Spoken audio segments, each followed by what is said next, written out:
tarde, pessoal. Primeiro, agradecer aí a presença de todo mundo. Sexta-feira de tarde não é fácil para ninguém, né? Tá na academia. Meu nome é Vinícius. Sou o Wilson. A gente é do Game Dev.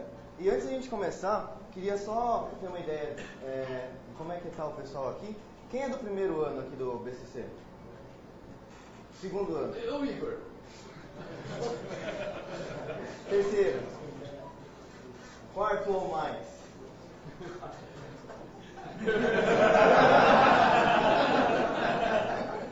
Quem que não é da computação?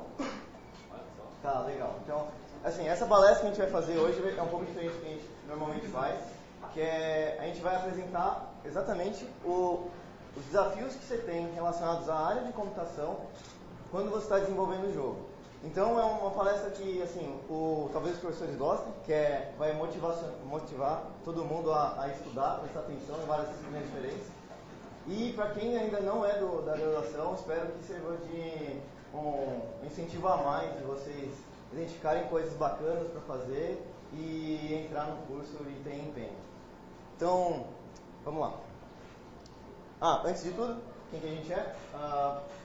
Nós somos do USP Game Dev, é um grupo, do mesmo jeito que aqui a organização do Encontro BCC é só de aluno, a gente formou um grupo só de aluno também, que tinha o objetivo principal de estudar jogos e ver como é que faz, desenvolver e encontrar justamente um jeito de introduzir essa questão aqui na faculdade.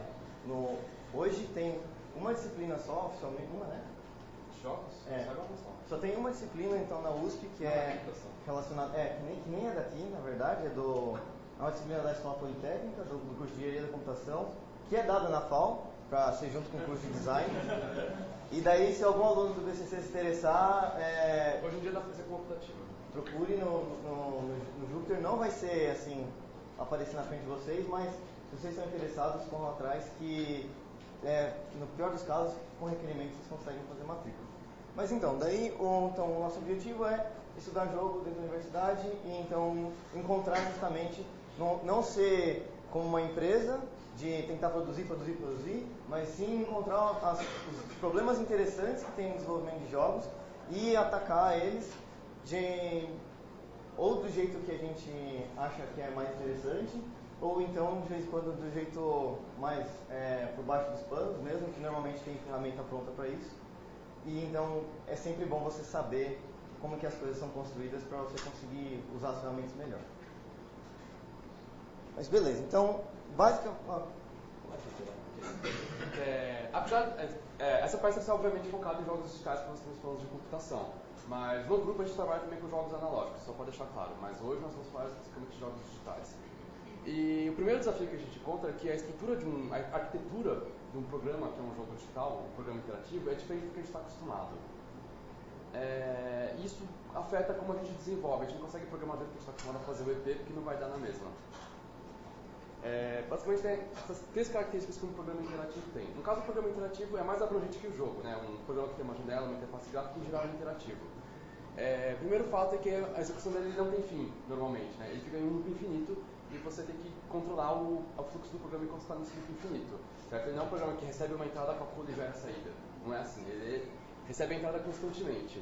Então essa entrada, inclusive, tem que ter um tratamento para detectar elas como eventos. São coisas fora do fluxo normal, eu preciso parar o que eu estou fazendo para tratar esses eventos. Então eu preciso conseguir gerenciar essas coisas no meu programa. Então eu tenho que programar fazendo funções de callback que não é exatamente um fluxo normal. E, além de tudo, especificamente para jogos, nós temos que controlar o tempo, porque se o jogo ficar lento demais, acaba com a experiência do jogador. Certo? Nós temos que, do pequeno tempo entre um quadro e outro, conseguir fazer as contas o suficiente para o próximo quadro para chegar a tempo e está tudo certo para o jogador. Não pode atrasar. Certo? Então, isso faz com que o jogo tenha, em geral, uma cara dessas. Sempre vai ter uma coisa que a gente chama de game loop, pode ser que seja um pouquinho diferente disso, mas tem que ter o game loop em algum lugar. Certo? É um loop infinito e tem essa característica que ele de alguma maneira tem que analisar as entradas, né, o botão que o cara apertou, se chegou um pacote da internet, certo? Se conseguiu puxar um negócio do banco de dados a tempo.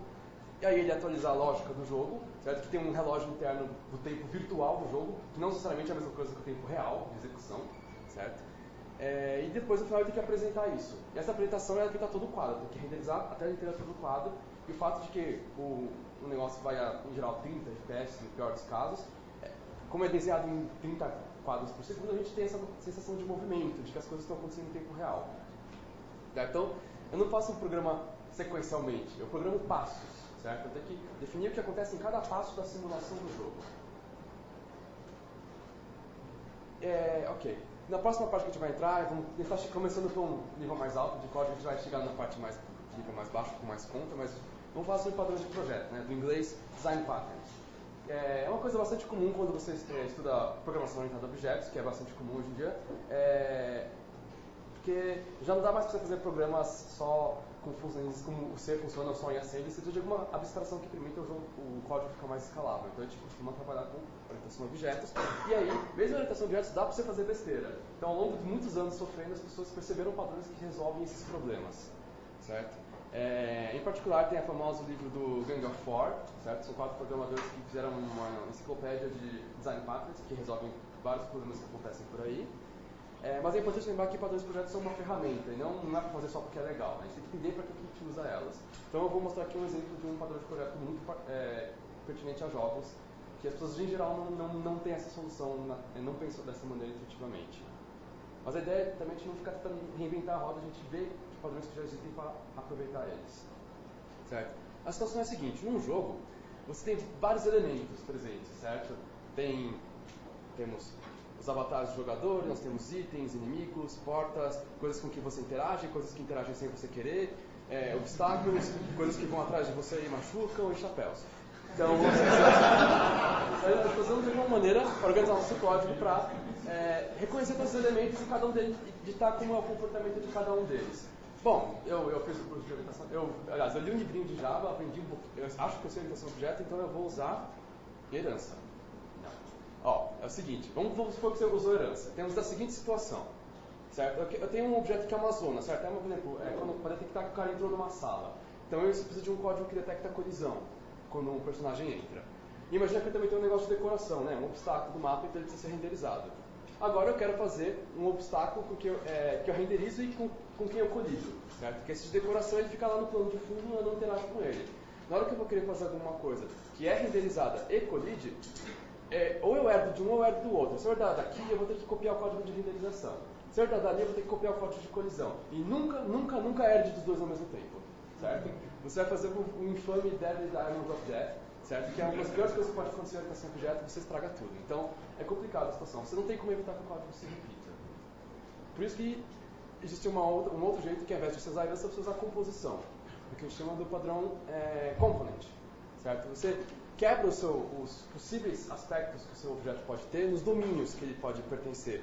Então, a posição, o movimento, a renderização, certo? As físicas. Se eu quero fazer um objeto com um comportamento específico, eu simplesmente combino os componentes pertinentes a ele, né? Então, um alien, que é o inimigo, ele tem tudo, ele em geral vai ter um script, que é o comportamento da inteligência artificial dele. O jogador, em geral, ele não é um alvo, ele só dá alvo em outras coisas, como os aliens e os outros alvos e as granadas. Certo? Aí pode ter objetos incrivelmente simples, pode ter objetos que têm todos os componentes. Mas dessa maneira eu não repito o código, eu consigo fazer todas as combinações que eu quero, e mais interessante ainda, eu consigo mudar a estrutura do objeto em tempo de execução. Certo? Eu consigo arrancar um componente ou colocar um componente dele no meio da execução do jogo e ele ganha um comportamento extra. Então, se eu quero fazer o cara atravessar a parede, eu tiro o componente de física, por exemplo. Certo? Naturalmente ele vai atravessar a parede.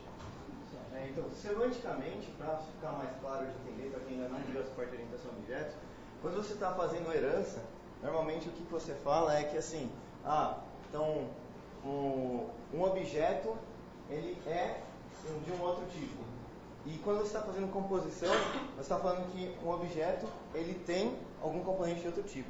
Então nesse caso aqui, você poderia colocar assim, alien. Você pode falar assim, o alien ele é um personagem que é um game object, por exemplo. E daí você começa a ter esse problema de quando um personagem ele é um game object, só que ao mesmo tempo ele é você está fazendo errado, mas uma conexão com a internet, por exemplo. Então você começa a ramificar ao contrário. Aqui você coloca então um alien, ele tem um componente de posição, ele tem um componente de movimento. Então fica mais fácil de você entender, inclusive na hora de você for montar a arquitetura do seu jogo, você saber como que os objetos se relacionam e aonde é que está cada propriedade independente. Fica separado pelo próprio componente. E aí, só um problema, isso parece muito legal, muito intuitivo, mas isso tem também suas dificuldades, que é, quando você herda na classe, você tem tudo ali naquela sua classe, certo? Você tem acesso imediato às coisas da classe mãe, que você herdou dela, você tem todas as funções de campos dela, que ela te deu acesso, certo? E no componente não, porque são objetos separados. Então, a comunicação entre os componentes de um mesmo objeto, você tem que pensar um pouquinho para ver como você vai fazer isso. Depende de como você fizer, você pode dar o tiro no pé, certo? Então, ele deixa algumas coisas mais complexas.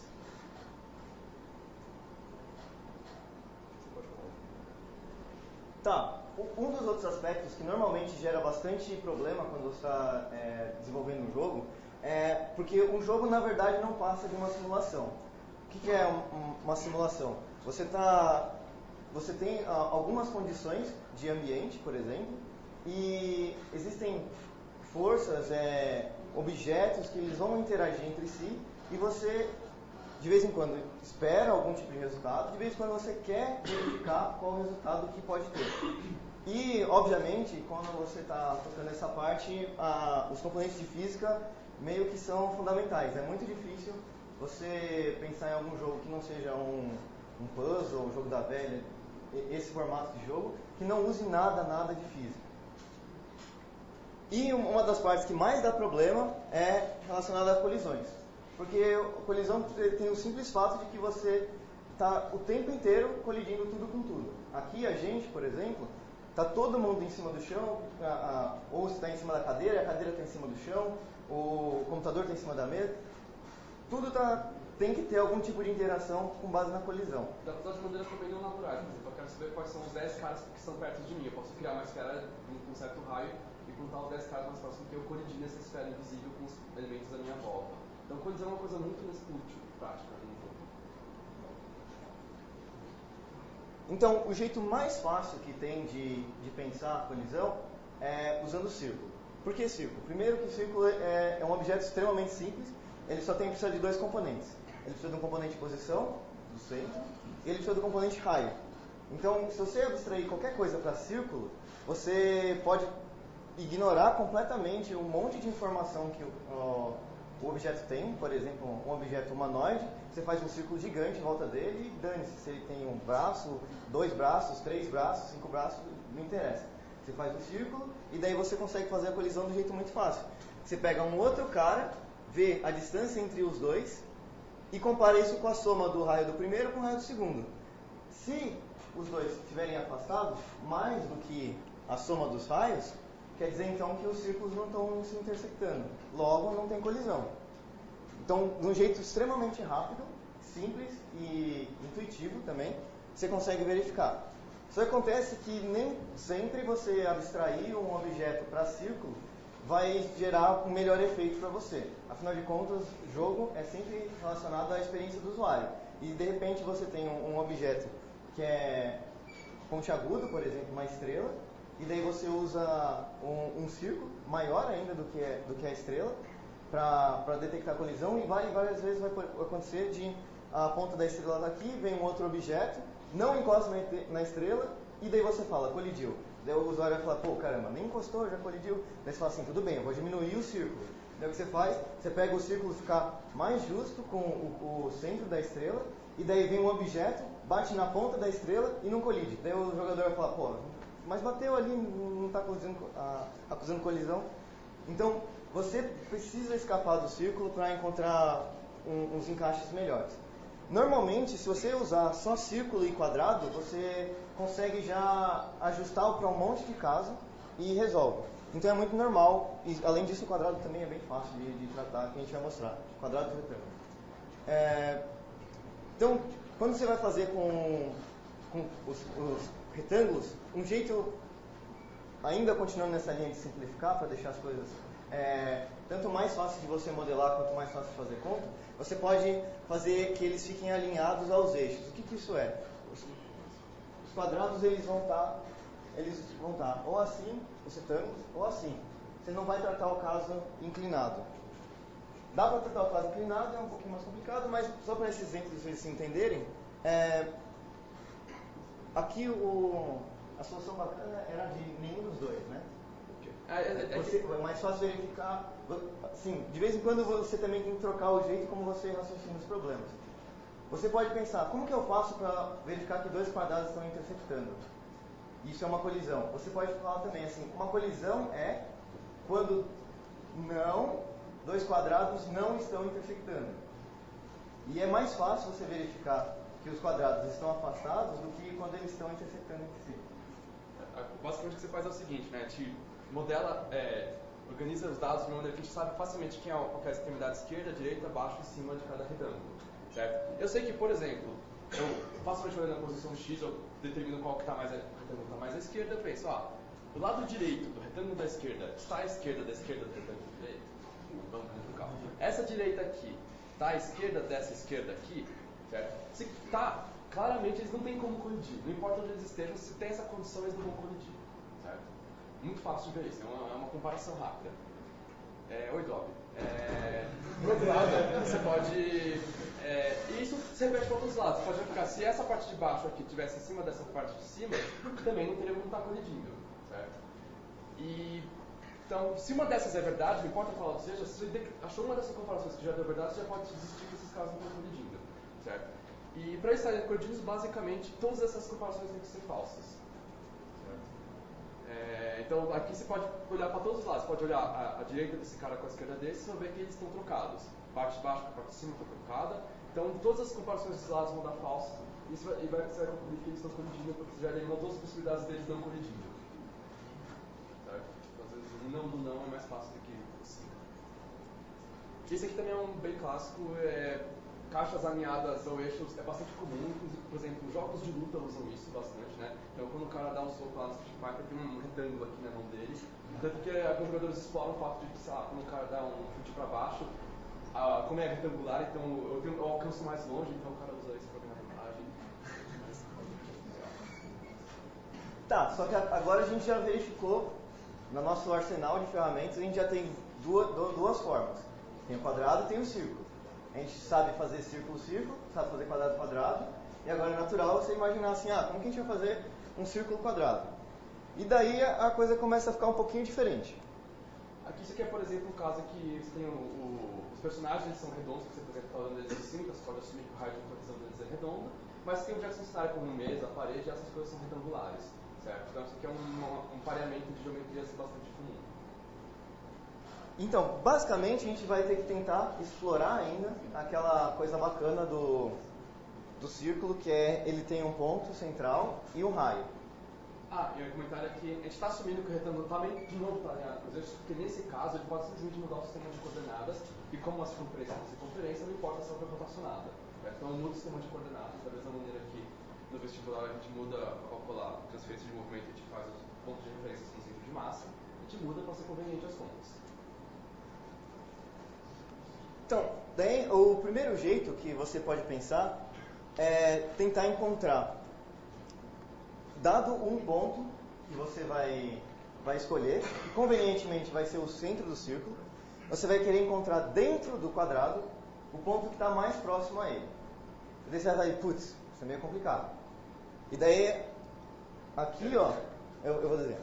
Mas, só para mostrar, com essas duas linhas aqui, eu já consigo encontrar esse ponto, e daí, de novo, a gente vai aproveitar que a gente tem esse ponto aqui, P, que é o mais perto, vai comparar a distância dele com o círculo e verificar se é menor, de novo, aquele mesmo esquema, né? Se a distância entre os dois é menor que o raio, então teve colisão.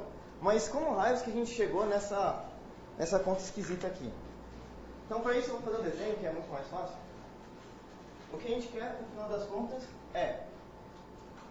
a gente tem um intervalo que vai ser, então, o lado do meu retângulo, e aí depois a gente vai ter um outro intervalo que é análogo, só que no outro eixo, vai ser referente à altura, e eu quero encontrar, então, um ponto, vamos pensar primeiro em uma dimensão só no eixo X, né?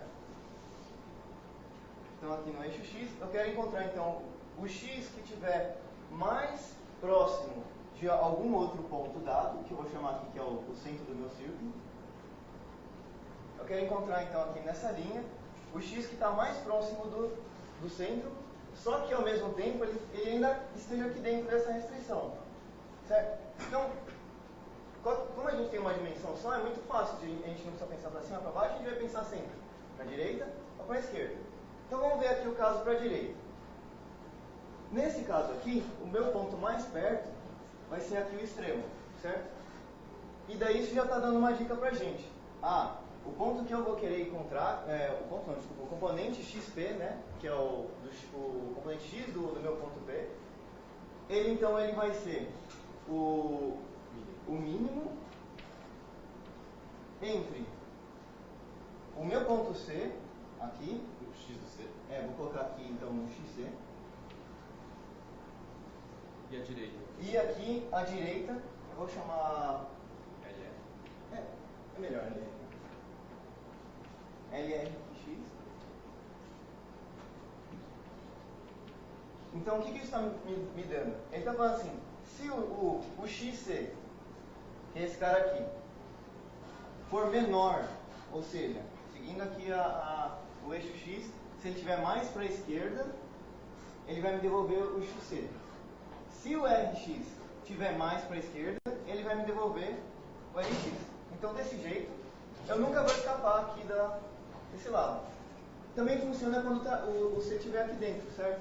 Se o C estiver aqui dentro, eu vou olhar qual que é o menor entre esses dois. É esse cara aqui.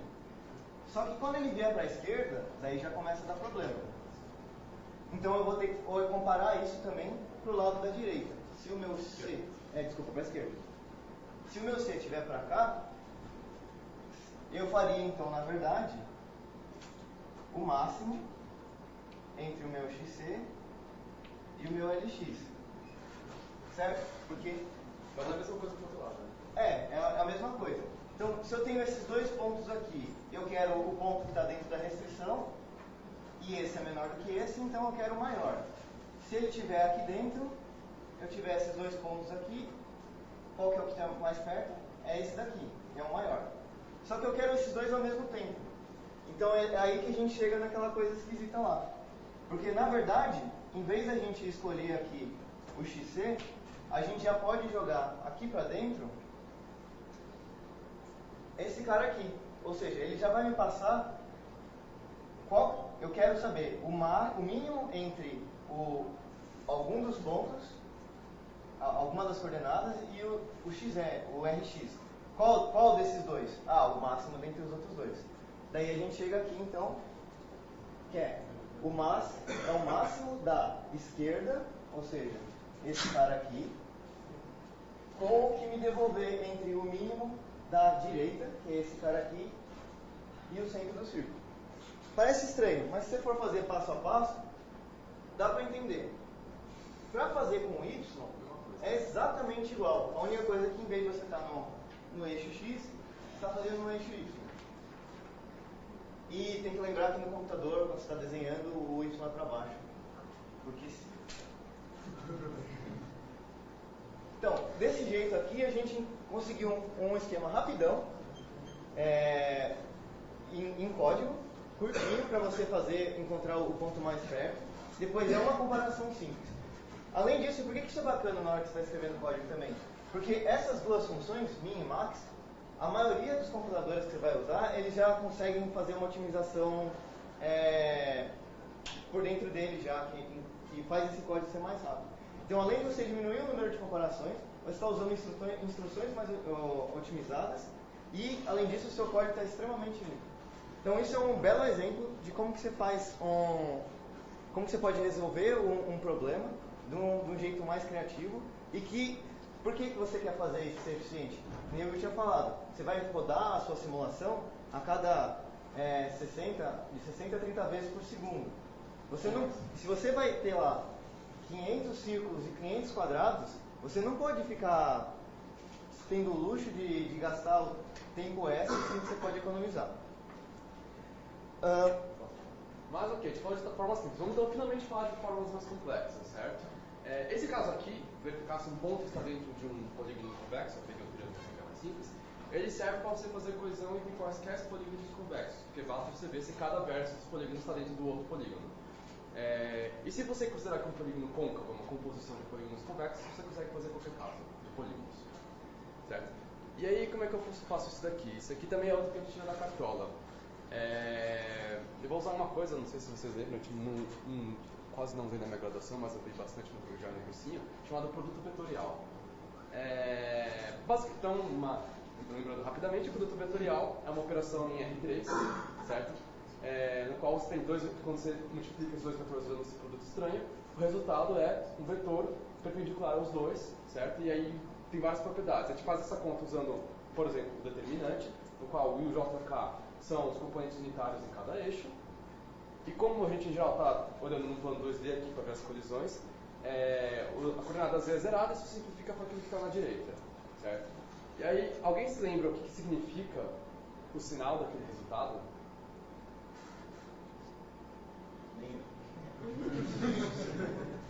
O sinal basicamente indicava... porque é importante lembrar que essa operação ela não é comutativa. Se você troca a ordem dos vetores, muda qual que é o vetor perpendicular. Ela segue a regra da mão direita, certo? Então se eu pegar o primeiro vetor, seguir o meu dedão, o segundo vetor indicador, o resultado vai ser para cima. Se eu trocar a ordem, o resultado fica para baixo, certo? Então o sinal do resultado é o sinal na componente Z, que não existe, mas ela é importante para a gente. Porque ela está dizendo qual que é a ordem da multiplicação. Quando a gente volta para o triângulo, cortou.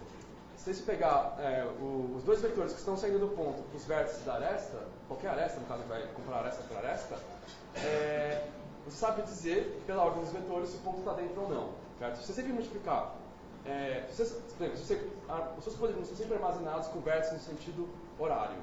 Certo? Então eu pego o ponto, eu pego o primeiro vetor V e multiplico pelo vetor W, eles vão ter que dar positivo se estiver fora e negativo se estiver dentro. Pode ser que mude dependendo da orientação do polígono, mas o que importa é que eu consigo ver então a orientação desses três pontos, desse outro triângulo que eu fiz entre o ponto que eu estou verificando e as extremidades da aresta, eu consigo verificar a orientação dele e saber se eu estou dentro ou fora do polígono. Pelo menos em relação a essa aresta, tem que fazer isso com todas as arestas. Mas aí a conta fica bem simples, infelizmente cortou, mas basicamente, então aqui, pela ordem que eu fiz do V vezes W, ele vai estar fora se for positivo, o resultado do determinante. E aí eu faço a conta do determinante, eu vejo que eu basicamente faço duas multiplicações e verifico qual é maior, e com isso eu consigo verificar se o ponto em relação a uma aresta do polígono está dentro ou fora. Repito esse processo para todas as arestas, depois repito para todos os pontos, certo? Ainda assim são muitos pontos, são muitas contas, mas a conta em si é muito, muito, muito simples. Então, a lição disso daí é o seguinte, pode ser que de vez em quando você comece a trilhar um caminho meio cabeludo, mas no final você chega a coisas simples, você não precisa fazer todo esse monte de conta ali no desenrolar da sua não faz determinante. Você não faz determinante, que é custoso, você só faz ali duas multiplicações e uma comparação. Do mesmo jeito que a gente fez ali, dois usos de min, dois usos de max. E depois outra comparação. Então, de vez em quando você vai precisar exercitar aqueles exercícios de geometria e tal, para entender como que o seu problema funciona. Mas depois que você entendeu, chegou no resultado, você aplica lá direto e você tem um jeito de encontrar a solução muito mais rápido e também, de novo, continua sendo bem pequenininho. Você vai colocar isso aí no código 2 linhas. Tudo bem essa parte, gente. Essa parte dói mesmo. Bom, mas aí a gente viu que dá para fazer colisão com formas incrivelmente arbitrárias, certo? Mas, mesmo simplificando pra caramba ali usando o determinante, ainda assim se o polígono tiver muitos lados, isso pode ser custoso para comparar dois polígonos. Imagina quando tiver vários, certo? Então a gente quer, é muito comum de alguma maneira detectar quais são apenas os objetos próximos, fazendo alguma heurística de colisão muito simples, muito rápida, para a gente cortar fora todos os casos que não tem nem chance de estar colidindo comigo. Eu não vou estar colidindo com o Juliano, que está lá no fundo da sala. Porque qual que é o problema? Além de você ter que tomar cuidado com as contas que você faz, você precisa tomar cuidado com a quantidade de conta que você faz. Por exemplo, para detectar colisão, o seu problema é saber, Vinícius, estou colidindo com a mesa? Bem, a gente intuitivamente fala assim, não está longe. Só que o computador ele não tem essa intuição, você precisa passar para ele um jeito dele verificar se ele está colidindo com todo mundo. Independente do método que você está verificando, você vai precisar fazer com que ele teste essa colisão do Vinícius com a mesa, Vinícius com a cadeira 1, Vinícius com a cadeira 2, Vinícius com a cadeira 3, com todas as cadeiras, com todos os caras que estão aqui dentro do auditório.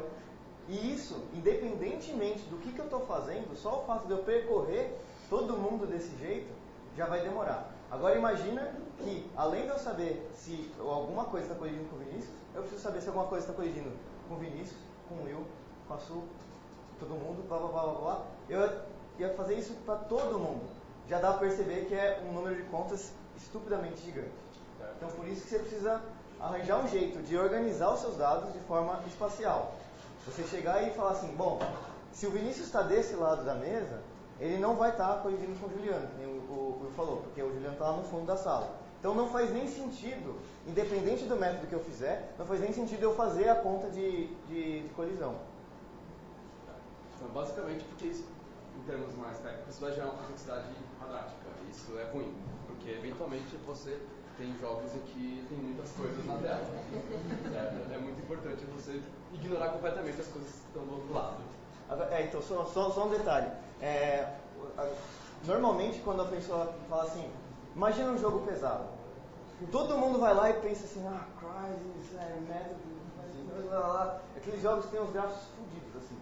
Só que, de vez em quando, um jogo desse tipo aqui, se você implementar de forma ingênua, ele pode exigir muito mais do seu computador do que aquele jogo lá. Porque aqui ele vai estar fazendo... Olha só quantos tiros azuis tem. Se você for verificar cada tiro azul vezes cada tiro vermelho, você vai ter 1 trilhão de contas, de novo, para rodar em 60 frames por segundo.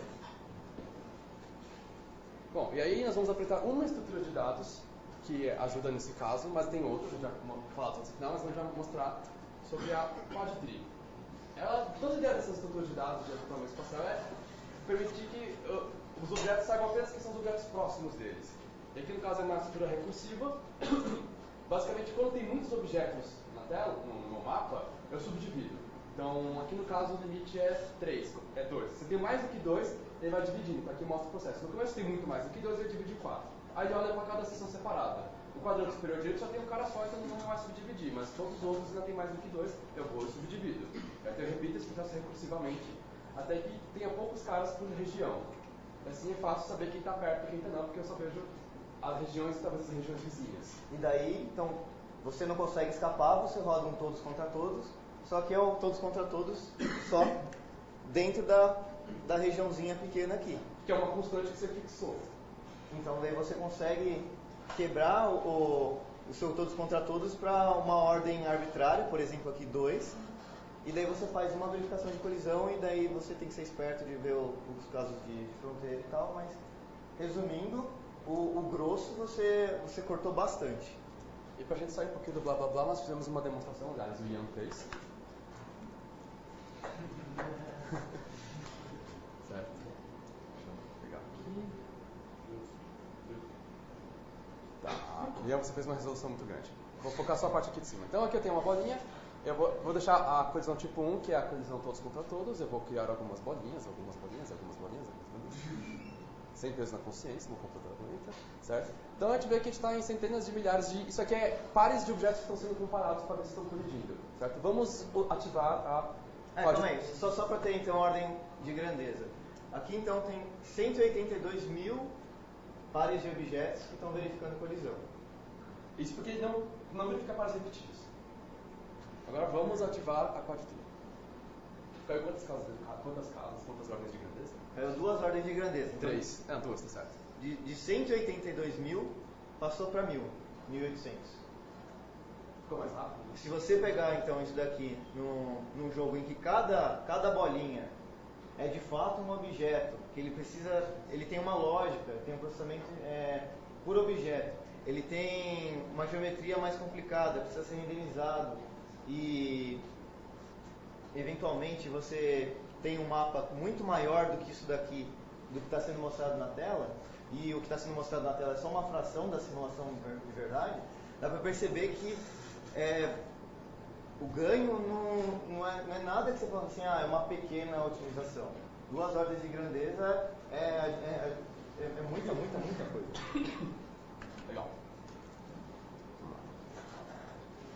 Bom, aí outros exemplos de estrutura de dados, uma versão mais simples que é legal para divulgar pela primeira vez, seja não precisa de fazer uma grade fixa, certo? Eu separo em regiões de tamanho fixo no meu mundo, certo? E aí eu faço, eu só olho com os casos que estão na mesma região e vizinhos, eu não fico ajustando dinamicamente a quantidade de objetos. O problema é que, se os objetos não estiverem uniformemente distribuídos, eu vou ter um monte de contas dependendo do caso. Então, legal essas quantidades como a quad tree, essa matriz aí de baixo, porque elas se ajustam a aglomerações dos objetos. Então, nós temos a k-dimensional tree, que é praticamente como a quad tree, exceto que ela não divide em quadrantes. Ela vai só dividindo na metade e ela vai trocando qual eixo de dimensão que ela vai dividindo. Certo?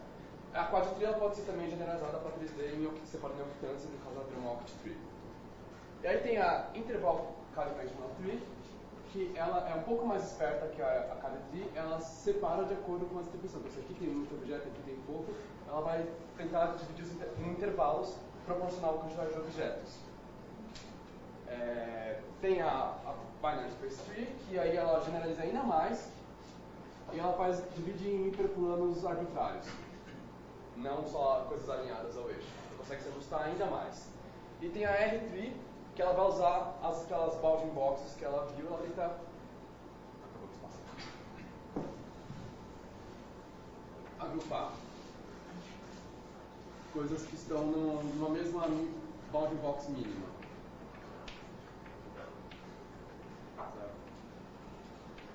Então, meu jeito de agrupar usando bounding boxes, ela é bastante inteligente, só que aí o critério que você faz para agrupar as bounding boxes é razoavelmente complicado, mas também existe isso. Então, dá para você ir complicando aqui, arranjando heurísticas, que cada vez mais tentam otimizar como seus objetos estão particionando o espaço.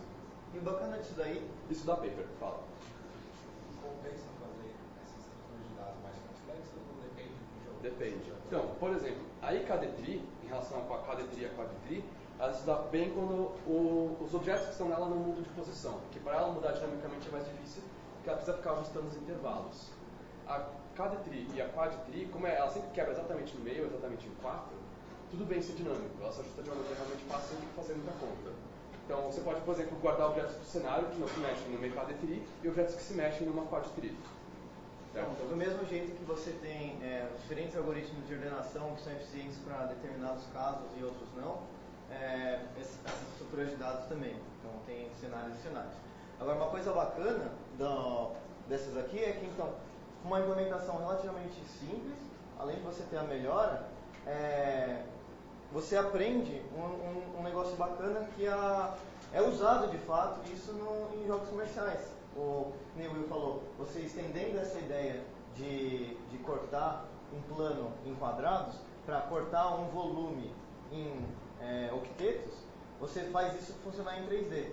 E é basicamente o que a maioria dos jogos em 3D fazem hoje. Então, você está chegando lá e fala assim, normalmente a galera gosta de vender essa ideia. Você não precisa ser programador para conseguir fazer seu jogo agora. Essas coisas assim, tem a ferramenta mágica XYZ, que você solta um pão e tem um jogo, essas coisas assim. Só que na verdade você vai pegar lá o seu joguinho 2D e vai começar a fazer, você vai colocar 100 objetos e de repente seu jogo vai estar lagado, você não vai saber por quê. Então, esse tipo de solução é interessante porque te dá uma epifania sobre o processo de computação que está rodando por trás da simulação do jogo. E além disso, é útil para você, de fato, se você quiser ir continuar nessa área, é o que a galera está usando. Aí então, aquele tempo que a gente mostrou está no nosso vídeo, depois eu vou passar o link. E na nossa engine, ao GDK, nós temos uma implementação n-dimensional da interval k-dimensional tree. Generalizado para o número arbitrário de dimensões, se vocês quiserem dar uma olhada. Vocês querem fazer um jogo em 5 dimensões? Tá. Um outro tópico muito abordado quando estava desenvolvendo o jogo é a inteligência artificial. E basicamente, inteligência artificial não necessariamente precisa ser inteligente. Na verdade, é só algumas regras que você passa para o computador executar com alguns personagens, alguns monstrinhos, etc. e tal, que ele vai te dar algum tipo de comportamento. O importante é ele ter algum comportamento. Um jeito muito fácil de você modelar isso, de forma a claramente mostrar que não tem nada de inteligente no processo, é você usar uma máquina de status finito. O que é esse nome feio aqui?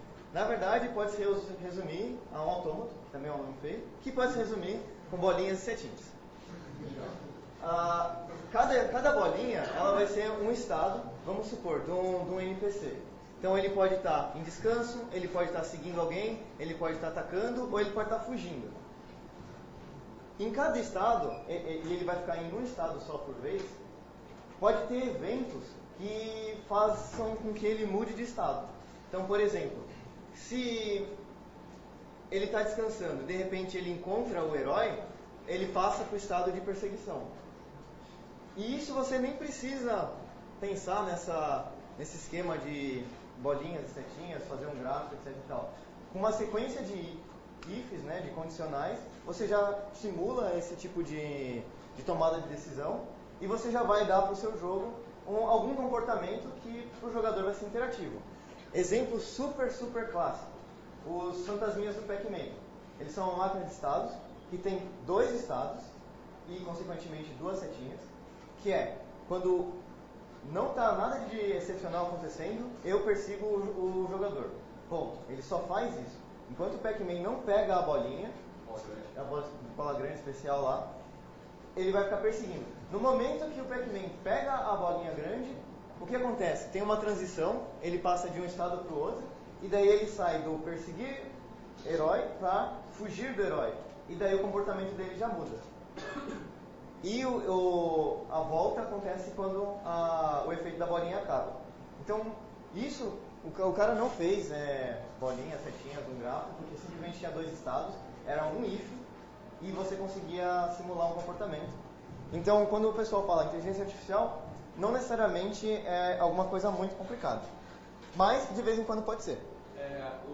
A vantagem de você realmente implementar uma máquina de estados no seu código é que ela fica mais fácil de você mudar ela dinamicamente, né, certo? Você pode fazer um scriptzinho, pode carregar um arquivo de texto muito simples que explica a máquina de estados, você não precisa ficar mudando os ifs, os fors do seu código, você quer ajustar o comportamento das inteligências artificiais. Então, pode ser, então depende do tamanho também. Um caso que a inteligência artificial começa a complicar um pouquinho mais é no Pathfinder, que é justamente você tá com, que nem por exemplo o fantasminha lá do Pac-Man, ele está em um ponto, o herói está no outro, e ele precisa achar um caminho até lá. Só que acontece que em uma linha reta você não vai chegar lá porque tem obstáculos. Então, para isso, você tem vários jeitos de tratar esse caso. Você pode considerar o caso em que o mundo é contínuo, então...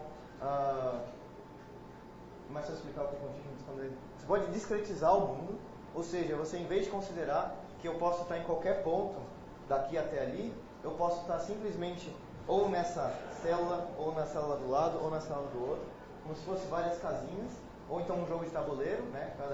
Seria cada casinha do tabuleiro. E você discretizando desse jeito, você consegue ganhar muita coisa, porque é fácil de você encontrar onde cada elemento está, a posição de cada elemento, e eles estão relativamente muito mais comportados do que se fosse num espaço contínuo. Além disso, para você fazer busca, também ajuda bastante.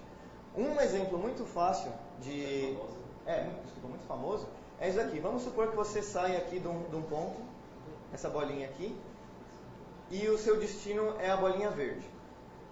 Como que você faz o computador descobrir um caminho para chegar lá? Vamos fingir que esse mundo aqui, ele na verdade um super tabuleiro, todo quadriculado, onde cada uma dessas bolinhas aqui seria o equivalente a uma célula. Você pode então sair por aí tentando encontrar você dá por exemplo, um passeio aleatório. Eu tô numa célula, eu verifico, essa célula é o meu objetivo? Não. Eu ando para qualquer lado. Essa célula é meu objetivo? Não. Eu ando para qualquer lado. Você pode ficar assim para sempre. Acontece de novo. Isso daí você não vai conseguir rodar em 60 FPS. Você vai achar um jeito mais esperto. Como que é um jeito bacana de você pensar? Você pode tentar procurar a direção direta, ignorando o obstáculo, entre o seu ponto de origem e o seu ponto de destino. E daí você vai tentando andar naquela direção. Que é o que acontece aqui logo no começo da animação. Ele vem andando, ele chega aqui no primeiro obstáculo. O que ele pode fazer? Você vai ter que, de algum jeito, retroceder e... Desculpa, o que você mostrou aqui? Então, ele veio até aqui e você então precisa arranjar algum jeito de fazer uma volta para poder contornar. Então, o que você pode fazer? Cada vez que você dá um passo, você pega todos os caminhos que você poderia chegar a partir desse passo e vai colocando eles numa fila ordenada pela quão perto você está do seu objetivo. E daí toda vez que você não consegue encontrar um caminho, você chega num obstáculo, você pega lá daquela fila de alternativas, qual que é a menor? E daí você tenta partir dela, em vez de ficar tentando aleatoriamente por aí. É mais ou menos o que acontece aqui. Ele vem andando, para cada casa que ele passa, ele vai acumulando as casas vizinhas numa fila, e essa fila vai sendo ordenada automaticamente pela menor distância em linha reta até o objetivo. Depois que ele encontra um obstáculo, ele pega aquela lá e tenta de novo. Então, se fosse o que alguns já devem ter visto o algoritmo de Dexter ou algo na largura, esse sistema seria muito mais lento porque ele procuraria nesse padrão, assim. Então ele demoraria muito mais para chegar no resultado, porque ele simplesmente vai pegando quem é o cara mais perto da origem. O A estrela, ele usa, então essa noção de o quão perto está do objetivo é uma heurística, que ele tenta dar preferência então para os caras que estão mais perto, usando distância euclidiana no caso, do objetivo. Então ele é melhor do que isso. Então, mais rápido. Esse daí, então, ele é mais rápido, é um jeito viável na prática. E, além disso, você, depois que ele encontra o caminho, ele te dá... Esse aqui não, senhor. Ah, não, esse aqui é só estrela. Depois que ele encontra o caminho, ele te dá uma garantia muito forte que aquele caminho que ele está te devolvendo é um caminho ótimo. Ou seja, não tem nenhum outro caminho que é mais eficiente, é mais curto, ou você passa por menos casas do que aquele lá. Só que acontece que de vez em quando pode ser bacana você não encontrar caminhos ótimos. Porque se alguém vai jogar o jogo da velha, por exemplo, contra o computador, ou xadrez contra o computador, e você coloca lá no nível máximo, você sabe que você não tem nenhuma chance de ganhar o computador. Porque ele vai processar muito mais informação do que você, ele vai tomar sempre as melhores escolhas e fica chato. Então, de vez em quando, é legal você colocar no computador um pequeno fator de humanização, assim. Não é que ele vai ficar mais parecido com um humano, quer dizer que ele vai ficar mais burro, é só isso. Então, o jeito de você fazer isso na estrela, que é o próximo, é você colocar um fator de relaxamento. Ele, em vez de tentar procurar o caminho ótimo, ele tenta encontrar o mais rápido possível um caminho que me leve até o objetivo. Então aqui vocês podem ver que é diferente do outro, que quando ele chega aqui no final, ele bate, ele começa a voltar, ele continua tentando procurar um caminho por aqui. Por quê? Porque, lembra que eu falei que ele vai colocando os caminhos vizinhos numa fila de prioridades? Quando ele coloca os caminhos vizinhos na fila de prioridade, ele aumenta muito o peso dos caras que estão mais perto. Então daí toda vez que você encontra uma alternativa que ela é mais perto do objetivo do que alguma outra, você mais perto e não que tenha um caminho mais perto, é mais perto literalmente, ela aumenta na prioridade. E daí o que acontece? Ele fica tentando mais vezes aqui encontrar um caminho perto do obstáculo, mas é óbvio que ele não vai conseguir.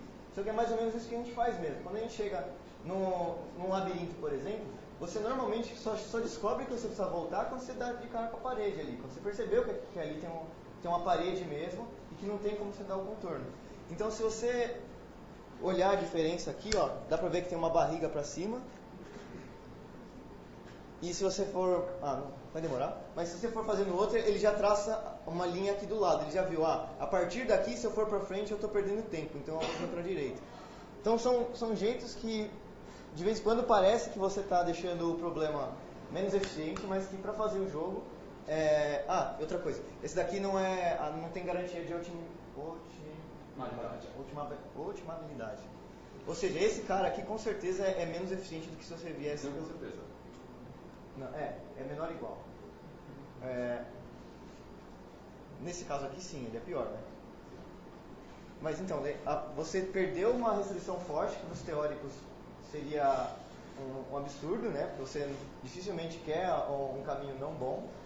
Mas para matéria de jogo, é uma solução que processa menos, vantagem 1, e parece mais com o comportamento de um personagem, de um cara humano. E depois dos teóricos existe a área de aproximação, no qual você realmente abre mão de restrições do problema para fazer o algoritmo mais rápido. Os problemas são tão difíceis que a gente desencana.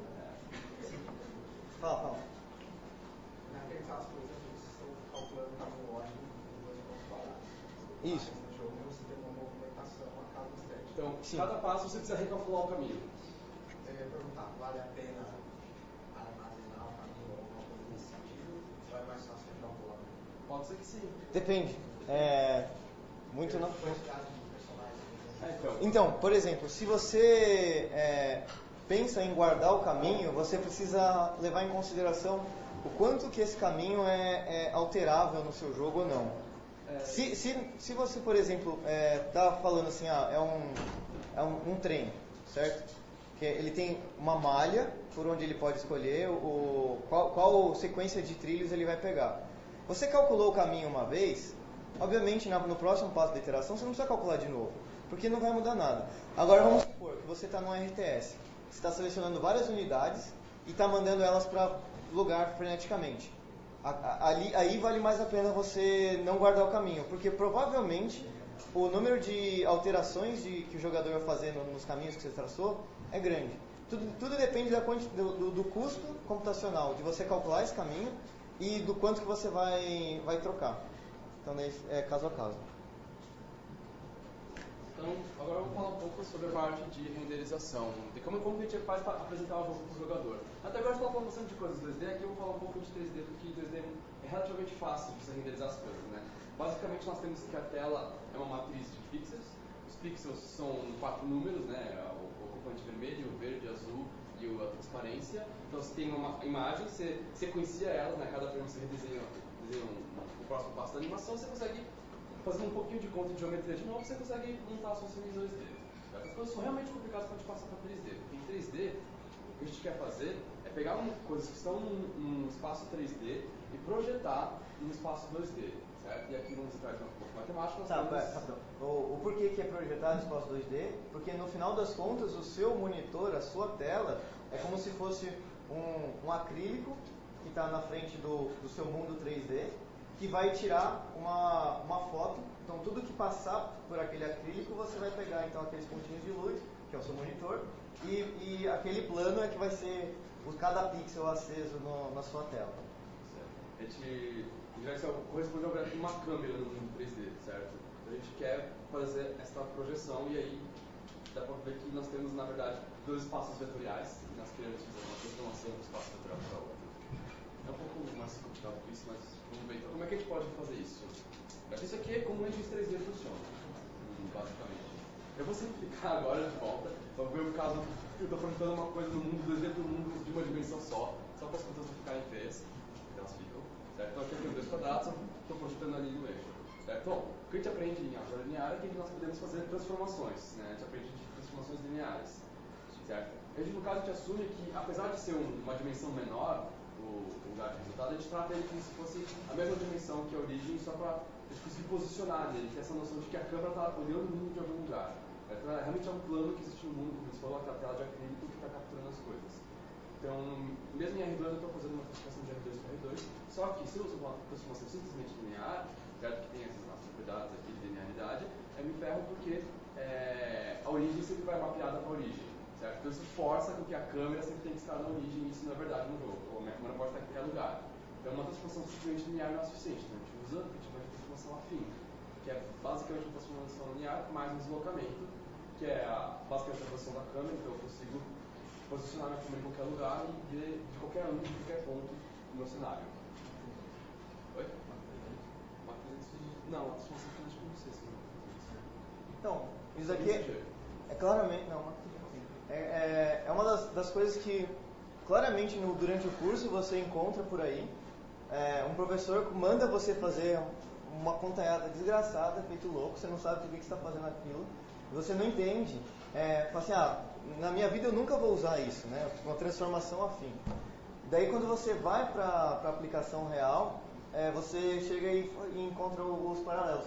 Então, se alguns professores, principalmente essa parte aí que mexe com essa coisa de vetor, etc e tal, já em colocassem isso na cabeça de vocês iam ter uma motivação para falar, ah, tá, se eu considerar isso uma câmera, faz sentido eu mover a minha origem das coordenadas, mas basicamente os professores não vão fazer isso. Então, o que a gente queria era que vocês já soubessem um pouco disso daí, principalmente a galera que está no primeiro ano e que não está entrando, que todas essas coisas que são relativamente feias, parecendo que estão fora de contexto, ela consegue sim ser aplicadas na prática. Então, na hora que vocês forem estudar, não tentar fazer só para passar, porque depois, na hora que vocês vão querer fazer isso daí, vocês vão falar, putz, eu tive a oportunidade de aprender isso, mas fiz só para passar. Outra coisa muito legal de transformações, no caso, transformações lineares, elas são legais porque você consegue representar elas com uma matriz. No caso, ali, uma matriz 2x2. Isso permite a gente fazer otimizações, a conta fica incrivelmente legal. Tem várias maneiras de interpretar, que tem um monte aqui que é vantajoso para a gente fazer as contas. Certo? Mas tem um problema que é a transformação afim, e eu duvido que vocês consigam fazer uma transformação afim de R2 para R2 usando uma matriz 2x2. Porque a matriz força que tem essa questão da identidade. Se eu multiplico uma matriz por um vetor de zeros, eu vou cair no vetor de zero, não importa qual seja a matriz. Então, o que faz a molécula gambiarra muito famosa na computação gráfica é usar uma matriz com uma dimensão a mais, certo? Eu estou em R2 ainda, estou querendo fazer uma transformação, só que aí eu acrescento, a matriz era para ser só o ABCD, certo? Só que eu coloco uma coluna a mais, nessa coluna a mais eu coloco aquele deslocamento que eu quero para a câmera, e eu coloco um 1 ali embaixo, né, como se fosse o final da identidade. E todos os meus pontos que tem no mundo, que eu quero transformar para projetar na tela, eu coloco um 1 no final. Porque se você fazer na conta, você vai perceber que isso joga aquele deslocamento lá para o final, certo? Então, isso aqui é um truquezinho muito simples, eu aumento a dimensão da matriz e eu consigo fazer uma transformação afim na dimensão anterior. O mesmo se estende para R3, certo? Eu quero fazer transformações com matrizes em R3, eu uso matrizes de R4. Certo? E se eu não quero ter esse deslocamento, eu simplesmente troco esse 1 por um 0 e volto ao normal. Porque às vezes eu simplesmente quero transformar tamanhos, eu não quero transformar posições, certo? Então, tanto faz, tá, 13 na origem, isso é em qualquer lugar. Certo? Isso aqui a gente chama de coordenadas homogêneas. Elas têm mais umas propriedades muito loucas, mas em geral isso aqui é o ponto mais importante. Se você quer bem só para jogos, se você quer renderizar as coisas, é assim que vai funcionar. Então é muito comum você vai captar o código daquele seu jogo 3D legal, aí você vai ver que coisas com 4 dimensões, o que esses caras estão pensando? Não, faz todo sentido. E isso daí é bacana também entender um pouco, porque mesmo que você for pegar aquelas ferramentas que prometem para você que qualquer coisa que você fizer vão ser transformadas em jogos, essas ferramentas, se elas tiverem componente 3D, em algum lugar ali no canto ele vai falar para você quer mexer nesse seu objeto? Você quer transladar ele, rotacionar, fazer escala, alguma coisa e tal? Provavelmente em algum canto vai estar lá para você preencher os valores e é certeza, vai estar em formato de matriz. Então, de vez em quando você vê uma galera que está perdida assim, ela fala assim, putz, não sei como é que eu deixo esse objeto maior e movo para a esquerda. Daí procura na internet, daí ele encontra lá o cara explicando assim, não, se você quer deixar o objeto maior, é assim, se você quer deixar o objeto para a direita, é desse jeito. Daí o cara fala assim, putz, o meu era para a esquerda, e agora? Daí, então, você entender como é que as coisas funcionam, mesmo se você quiser usar essas ferramentas, que fazem tudo para você precisa saber, porque elas não fazem tudo, elas não pensam por você. E é verdade, só para mencionar, então, as transformações que as transformações lineares e as matrizes conseguem fazer são, então, deslocamento, redimensionamento, aumentar, encolher o objeto em eixos independentes, eu posso esticar só no eixo X e esticar só no eixo Z. Eu posso rotacionar, certo? Inclusive tem uma matriz clássica para você rotacionar em R2, em R3 é mais complicado. E para você também fazer o que a gente chama de... não lembro coisa, mas aí você basicamente tombar o objeto assim, certo?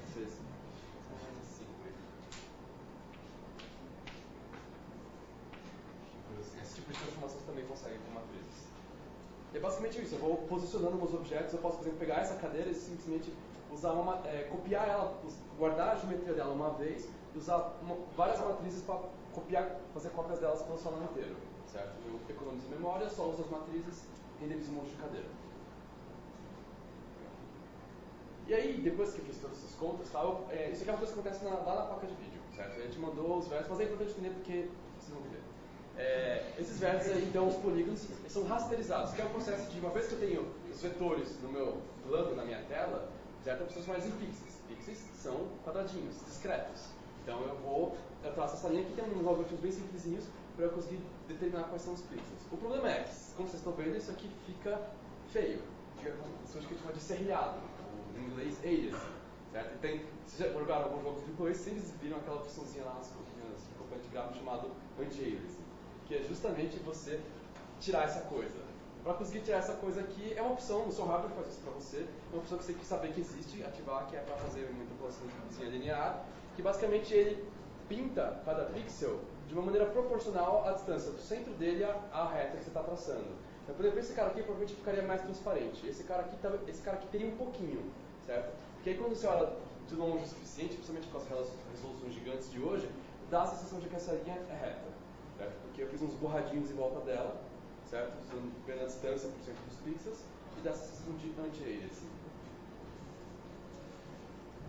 E, além disso, você também pode usar matrizes e projeções para fazer sombras, certo? Porque, em geral, quando você quer produzir a tela da câmera, você tem um objeto e você produz para algo mais perto do seu olho, né? Esse aqui é o seu olho, você faz uma transformação para mais perto do seu olho. A sombra, basicamente, você quer fazer uma transformação para mais longe. Então, você pode pegar os vértices que dão o contorno do seu objeto e projetar eles para longe e você tem um polígono de sombra. Em R2 dá para fazer as contas basicamente na mão, né? Eu pego esse vetor para essa aresta, esse vetor para esse cara, estico eles e faço um quadrilátero. Em R3, em geral, você vai querer usar as matrizes, e aí tem várias contas. Tem um algoritmo muito famoso chamado a reversa de Carmack. Quem aqui sabe quem é Carmack? Carmack é um dos principais programadores de um jogo famoso chamado Doom. Ele inventou muitos dos algoritmos presentes em desenvolvimento de jogos, em particular esse aqui da árvore, uma das versões desse aqui da árvore foi ele que fez, e tem esse aqui que ele também fez. Então, você começa a fazer algoritmos de computação gráfica e de otimização de jogos, você vai ver o nome dele aparecer algumas vezes. Ele é o cara que fez o Doom, isso é muito importante. Mas bom, então aqui nós temos mais um demo que mostra fazer Shadowcasting. Ele também tem um pouco mais do blá blá blá. Esse aqui foi feito pelo Renato. Acho que também não vai caber na tela, certo?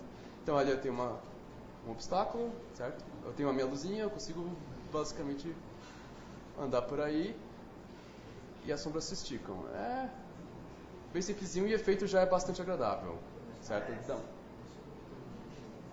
o Omar está falando mal do programa, mas... S? Ah, dá para ver as linhas indicando a projeção, como ele faz. Então esse aqui é bem facilzinho, já deixa o jogo com... parece profissional se você faz isso aqui. Claramente está muito próximo do jogo profissional.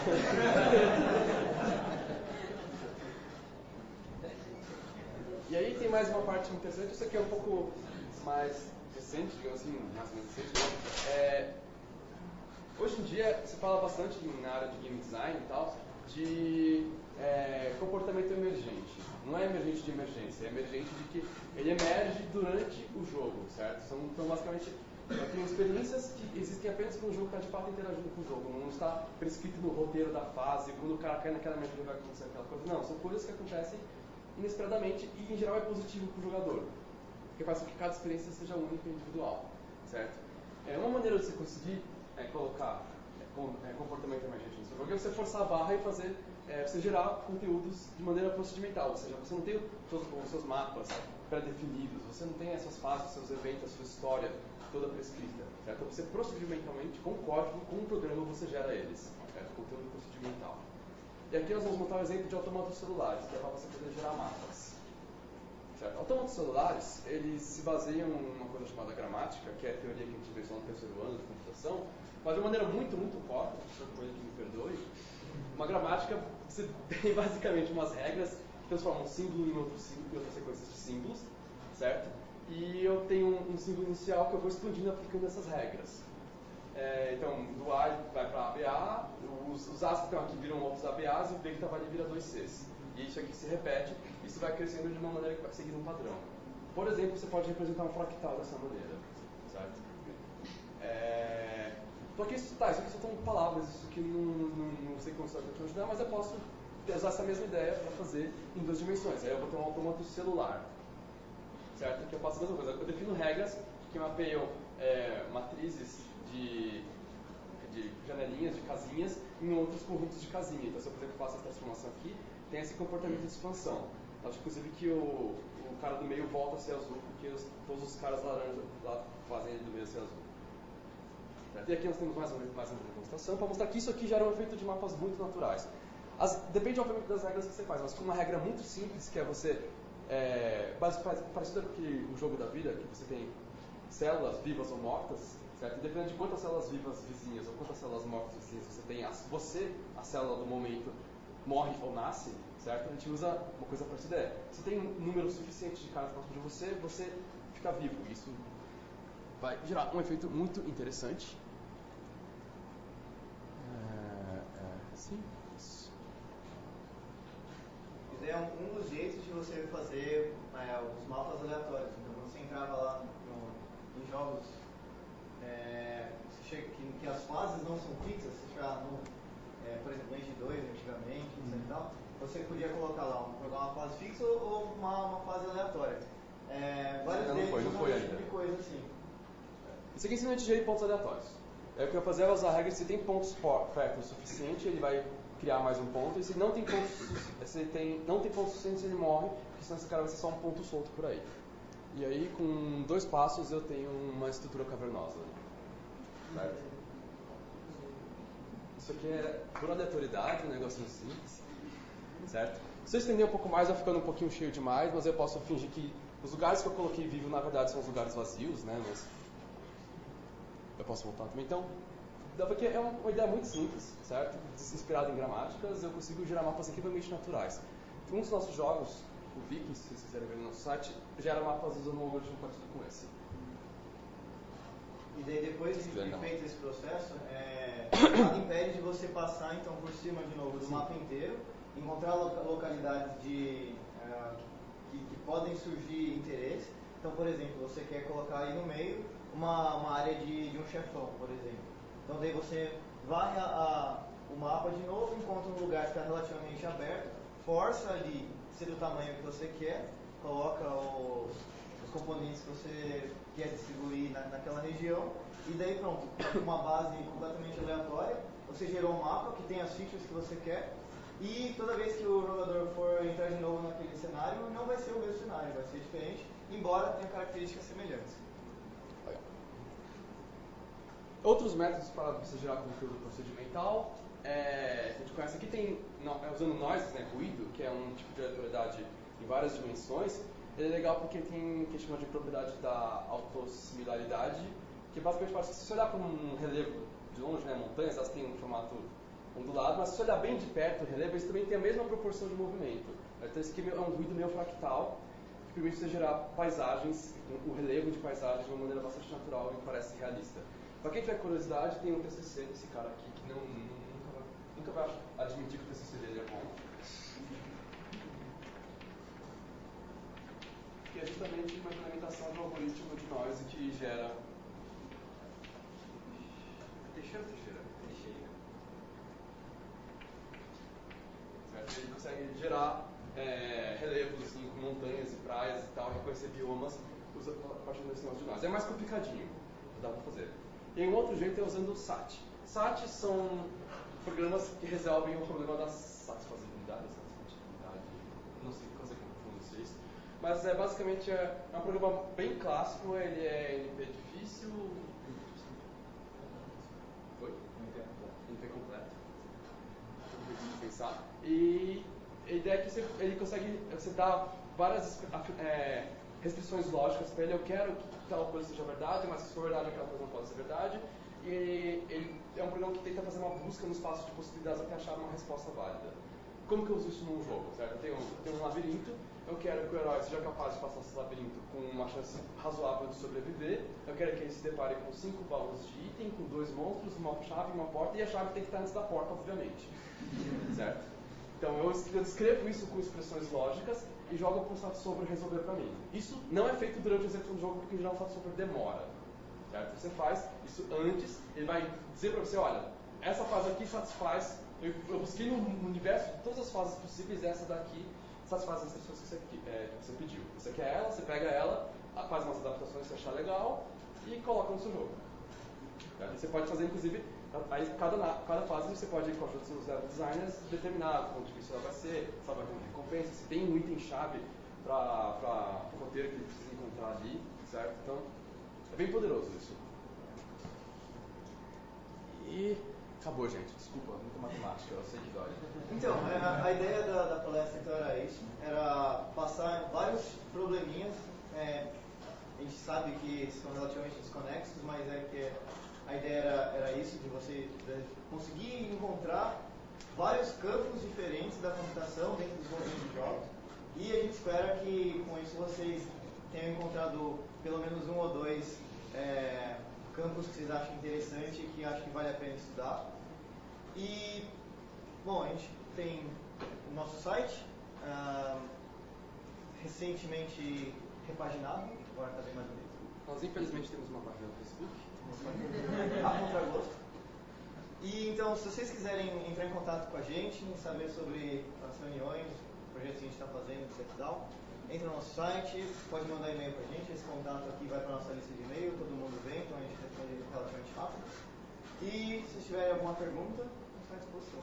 Se vocês tiverem um projeto que vocês estão fazendo, mas vocês estão com dificuldade com o problema, também vocês podem ir lá a gente gosta de discutir, a gente aprende coisa nova, não tem problema, vocês não precisam virar nossos meninos.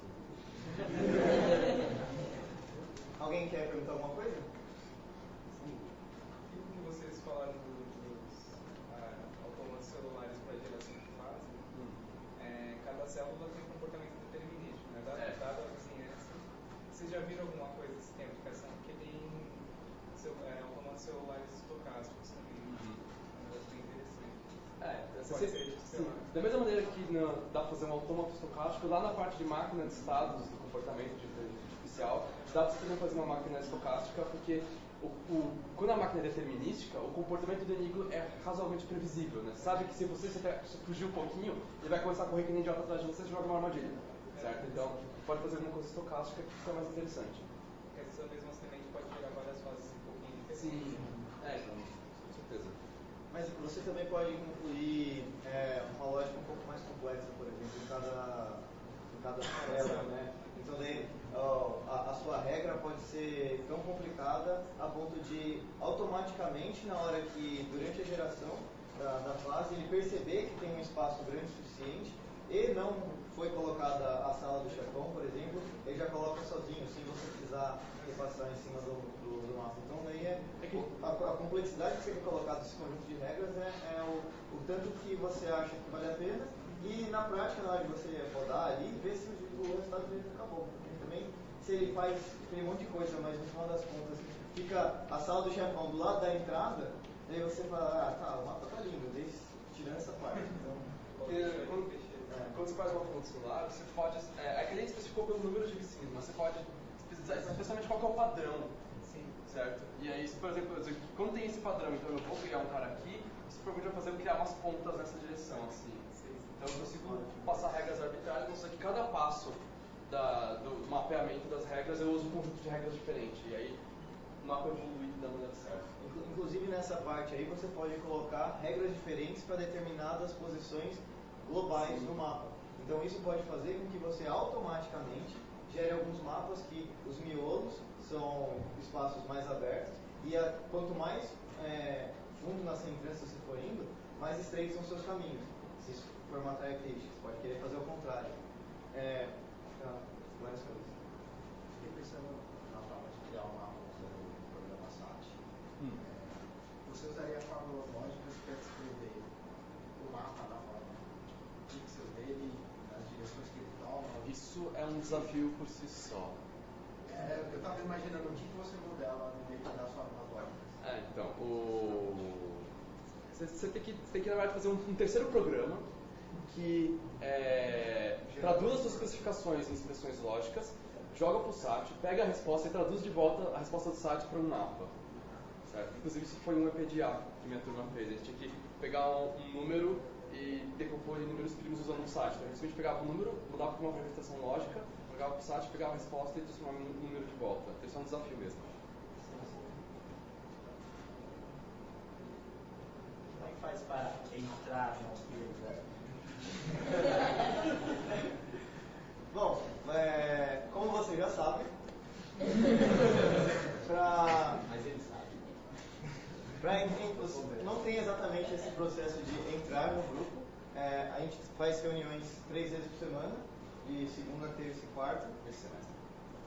desse semestre, que foi os horários que encaixou para a maioria. E, basicamente, se vocês comparecerem às reuniões, vocês estão no grupo. Não é só porque estão no grupo que vocês vão dar a camiseta. Demorou 4 anos para a camiseta sair. Quem sabe nos próximos 4. Mas é isso. Se vocês quiserem ver como é que faz alguma coisa, ou que nem o Will falou, vocês já estão fazendo algum projeto, tem uma ideia e já começou e encontrou alguma dificuldade, pode aparecer lá, a gente ajuda. Ou mesmo se fala assim, não, eu não tenho nenhum projeto, mas eu gosto dessa área, eu gosto de arte, ou eu gosto de programação, ou eu gosto de som, e queria mexer com o jogo, só aparecer na reunião. A gente tem projetos rodando e a gente tem um monte de tarefa. Então, é um projeto, além de ser uma experiência de desenvolvimento de jogo, é uma experiência bacana de desenvolvimento de projeto também, porque é uma escala muito diferente do que os trabalhos que a gente normalmente tem na faculdade. Quando vocês estão fazendo exercício de programa ou qualquer outra atividade na sala de aula, normalmente é individual ou então duplo ou trio, quando o professor é mais bonzinho. Lá a gente está mais ou menos com umas 14 pessoas indo para as reuniões, e isso obviamente já é um problema diferente do que a gente está acostumado na graduação ou na pós. Além disso, uma coisa bacana também é que a gente não tem essa pressão da nota, o pré-requisito. Muitas das coisas que a gente faz é porque a gente achou que ia ser melhor assim. Por exemplo, no Horus, que é o nosso primeiro jogo, a gente olhou tudo que tinha disponível para a gente usar e falou assim, não vamos usar nada disso, vamos fazer uma engine do zero. Mas isso não é a melhor opção em termos de eficiência, no mercado ninguém faz isso, ou ninguém está pedindo para vocês fazerem isso, por que vocês fizeram isso? Porque na hora todo mundo estava achando que o aprendizado ia ser maior lá e todo mundo estava na pegada de fazer uma engine. Então, nossa característica principal é isso daí, a gente faz não motivacionado à produção, não motivacionado à nota, e a gente não se prende a nenhum desses conceitos, por exemplo. A gente não fala assim, não, vamos fazer um jogo para a gente exercitar algoritmos de busca. Não vai, gente. Pensa nas coisas que são interessantes no momento para a galera do grupo e tenta ir naquela linha. Então, para participar, isso. Ir nas reuniões e arranjar alguma coisa para fazer. A gente só... Coisa para fazer no palco. Coisa para fazer no palco. Só para falar, infelizmente a gente não conseguiu uma sala aqui no IME, então a gente fica na sala C110, no prédio do biênio da Poli, aqui atravessando a rua. Então, segunda, terça e quarta de tarde na C110 na Poli. Mais perguntas? Eu ouvi falar que o Once Game Dev faz jogos open source. Bem que eu acertaria. Sim, todo mundo que a gente faz questão de fazer não só open source como software livre. É diferente, tá? Então, todos os nossos códigos você pode estar disponibilizados no GitHub. A gente tem... Eu falei que ia colocar. Nós temos...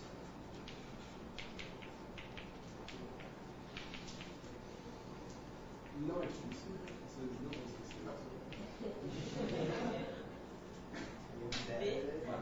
São eles. Então, todos os nossos códigos estão lá, inclusive os demos, basicamente é um repositório chamado demos, não é tipo C Sharp. E além de a gente fazer software livre, uma coisa que desde o começo, do dia zero assim, do grupo, é que a gente se esforça ao máximo de só usar a ferramenta livre. Então, algumas vantagens óbvias são a gente não paga nada e a gente não precisa fazer aquele ataque à consciência de usar software pirata e falar, não, a gente fez isso daqui de algum jeito e tal, sem divulgar. E além disso, é muito fácil de você pegar então um projeto, e se você não tem um computador, quer usar aqui na faculdade, você consegue pegar para o laboratório, porque está basicamente a maioria das coisas já instaladas, ou é muito fácil de colocar nos computadores, porque é tudo aberto e tal. Perguntar uma coisa. Eu ouvi rumores de que vocês dão cursos nos PNDEV. Além de desenvolvimento de projetos, nós trabalhamos com cursos, com eventos como esse, e nós também participamos de outros eventos. Já fomos para a SB Games, o Vinícius conseguiu mandar um paper que foi aprovado no Simpósio Brasileiro de Games esse ano, baseado no projeto de mestrado dele. Nós também já participamos da Global Game Jam, que é sediada aqui na USP, graças ao professor Nakamura. A gente fez palestra na Campus Party, a gente já fez palestra na EASH, a gente já fez algumas palestras aqui também, para computação. Já demos cursos não só de jogos, como também cursos de software livre em geral, em parceria com a ECA, certo? Para o pessoal de jornalismo. Então nós fazemos outras coisas além de só fazer jogos. Nós também jogamos bastante. Particularmente é razoavelmente comum nós terminar as nossas reuniões em Magic. Então, se você esquece de jogar Magic, você pode aparecer lá também. Depois das 6. Posso fazer uma última pergunta? Você já respondeu um monte, fala. Eu preciso saber programar para entrar na nossa comunidade? Não, você também não. O Dob respondeu para ele. O Dob é um membro do Speed Game Dev e ele está no curso de estatística, mas ele está lá, ele ajuda bastante. Nós temos, por exemplo, o meu irmão de design, nós temos um cara muito bacana chamado Adamastor, da administração. Nós já tivemos pessoas da engenharia, tem o Chico, que é formado em arquitetura do Mackenzie, ele já tem mais de 30 anos de idade, mas ele está lá ajudando a gente, tudo ainda. Como se fosse um problema. O cara tem o senso de saber o que fazer, estou mostrando que é possível. Mas já passaram lá pessoas das ciências sociais, engenharia de petróleo, já passou gente de muitas coisas estranhas lá, não tem problema nenhum. Ok? Obrigado. Beleza? Mais uma pergunta? Tem seu Renato, por favor. Renato, quer perguntar mais alguma coisa? Não, estou satisfeito.